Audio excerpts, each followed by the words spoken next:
This morning we received a call from a gentleman via cell phone that there was an avalanche and he was walking out, that there were two parties involved. We immediately activated our search and rescue teams. They came, 7 people came up. We had a helicopter come up early this morning, drop them off as far as they could, get in there. They had to go back and take one of the search and rescue people off due to a medical condition.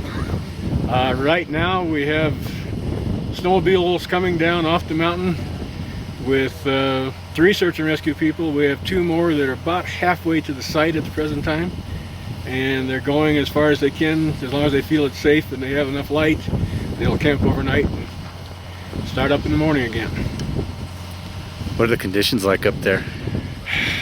Nasty, cold, windy. It's a pretty rough country.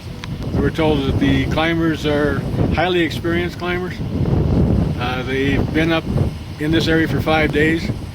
The avalanche happened Thursday afternoon about 11 o'clock, and it took till this morning for the subject to walk out.